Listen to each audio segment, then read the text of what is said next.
شے ہے، ہر شے کا ذکر موجود ہے، بس اس کو کھوجنے کی، اس کو پڑھنے کی ضرورت ہے۔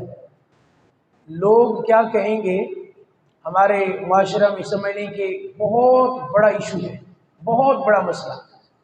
ہر بندے کی زبان پہ یہی ہوتا ہے کہ جی لوگ کیا کہیں گے۔ کوئی بھی کام کرنا ہوگا تو پہلے ہم یہ سوچتے ہیں کہ جی لوگ کیا کہیں گے۔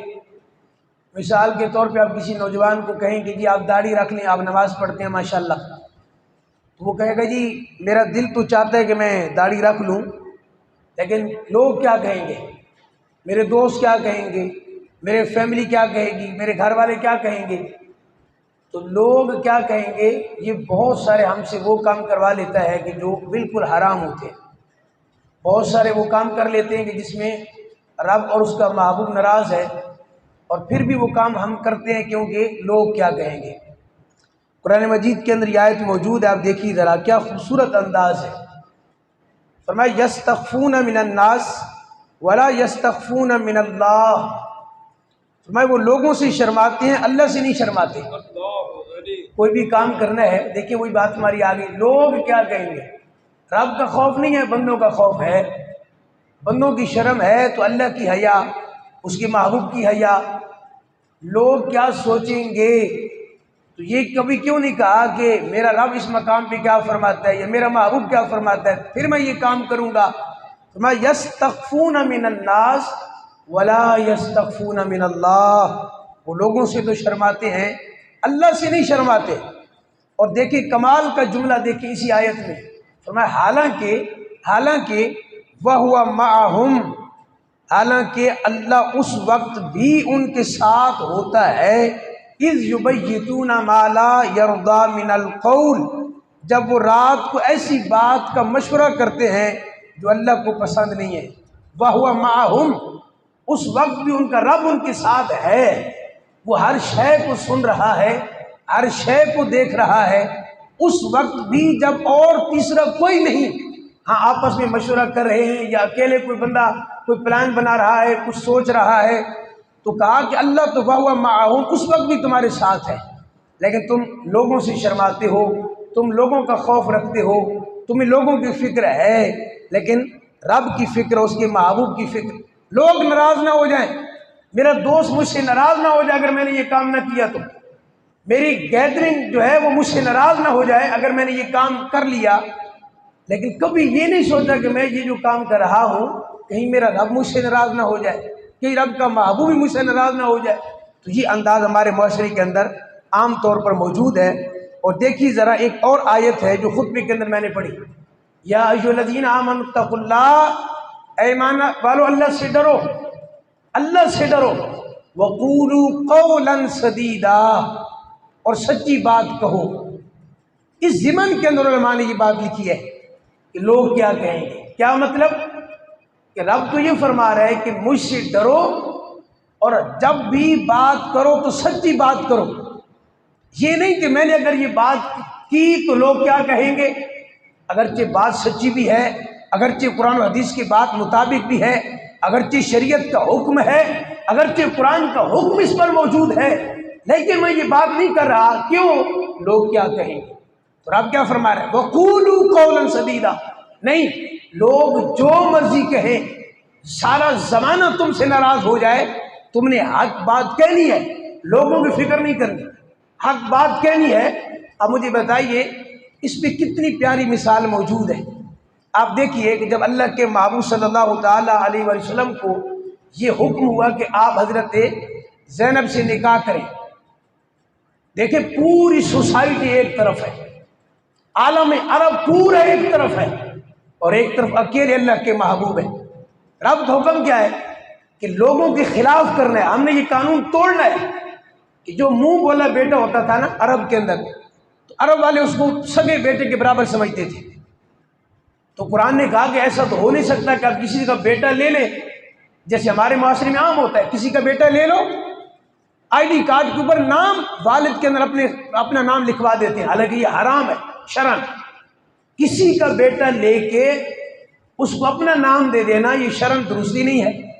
تو فرمایا کہ محبوب تم زینب سے نکاح کرو۔ اب حضور کے غلام تھے حضرت زید، ان کی وہ بیوی تھی پہلے، انہوں نے طلاق دی، تو اب مسئلہ تھا کہ آپ نکاح کریں۔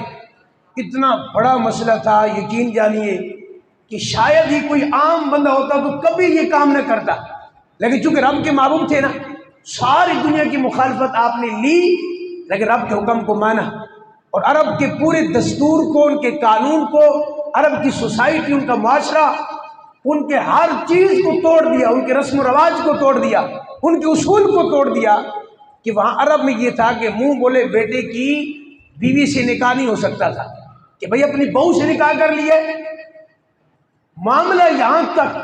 لیکن حضور نے پھر نکاح کیا، عرب پورا خلاف تھا اس بات کے، لیکن آپ نے عرب کی پرواہ نہیں کی، اپنے رب کی پرواہ کی ہے۔ رب کا حکم ہے تو اس کو مانا ہے۔ ہمارے لیے کتنی واضح مثال ہے، لیکن ہم ہمیشہ یہ سوچتے ہیں کوئی دینی کام کرنا ہو، کوئی دنیاوی کام کرنا ہو، ہمارے پہلے ذہن میں یہ بات آتی ہے اگر میں یہ کام کروں گا تو لوگ کیا کہیں گے۔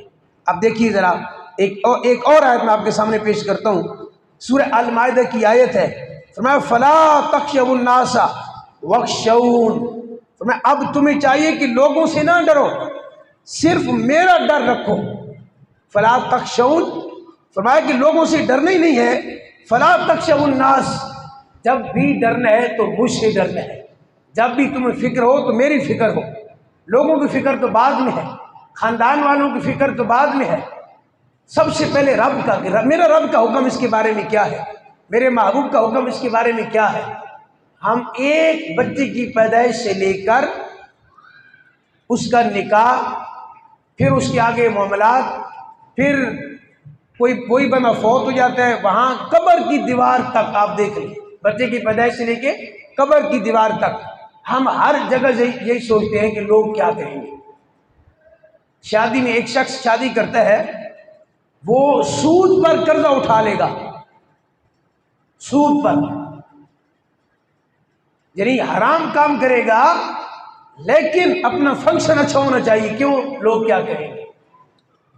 ایک طرف سود، ایک طرف اللہ کی نافرمانی، ایک طرف حرام کام، ایک طرف اس کا محبوب ناراض، گانے چل رہے ہیں۔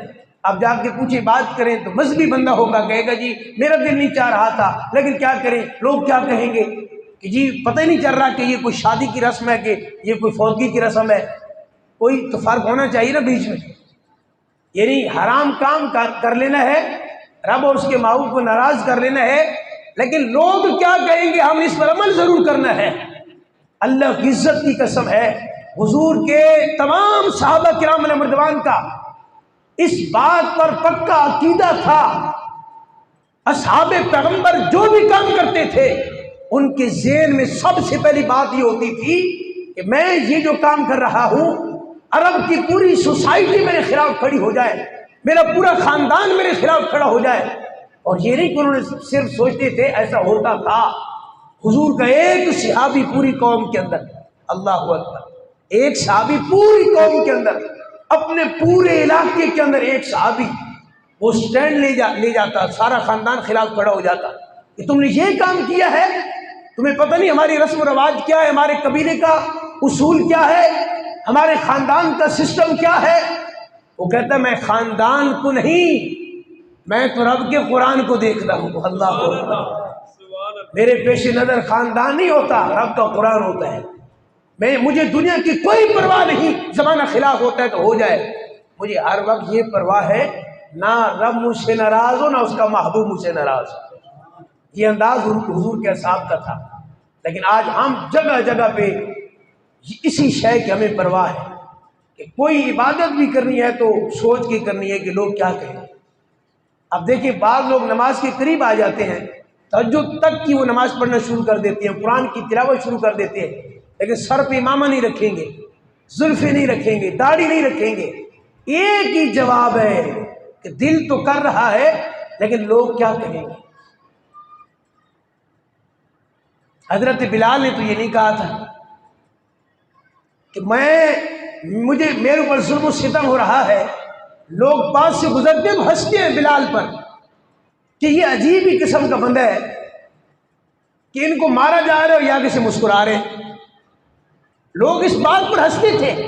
بلال نے تو کبھی نہیں کہا کہ میں آئندہ مسکرانا چھوڑ دوں گا، احد کے نعرے لگانا چھوڑ دوں گا، کیوں؟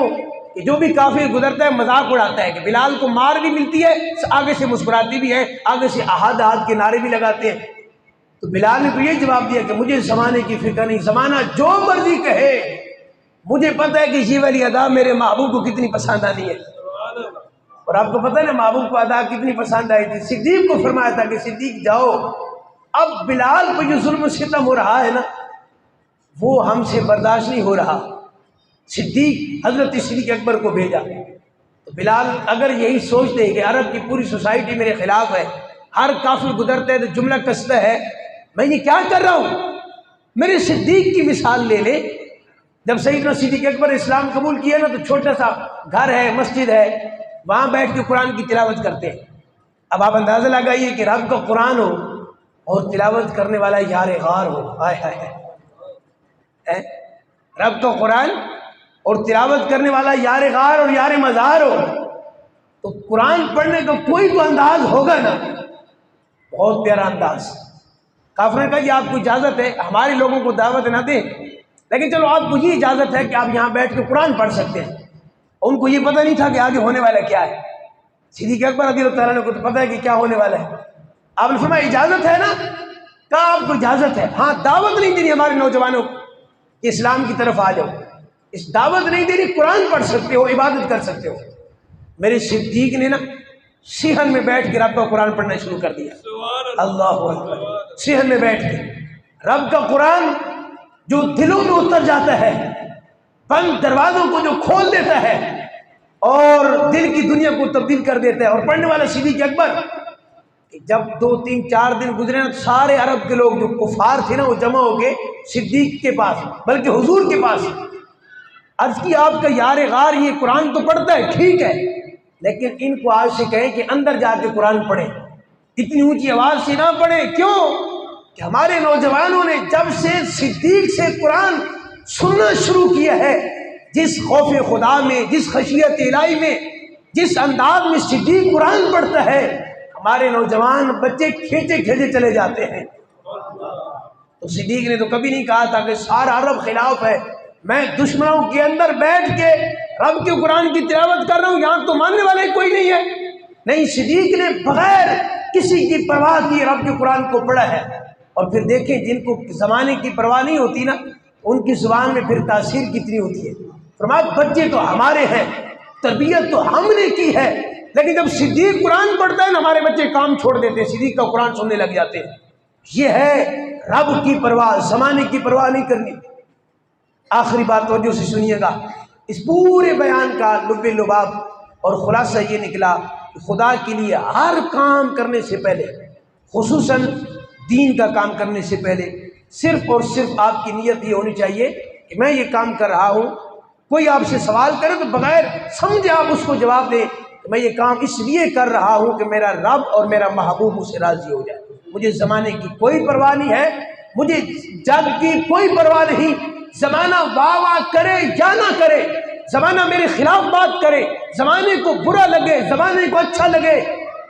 نعت پڑھتی ہوئی آپ نے دیکھا ہوگا نا 27ویں میں، تو بعض لوگ باہر جا کے باتیں کرتے ہیں کہ فلاں بندہ ذکر کر رہا تھا اور ایسے ذکر کر رہا تھا، اس کے اوپر تو پتہ نہیں کیا کیفیت طاری ہو گئی، وجد آ گیا، لوگ مذاق اڑاتے ہیں۔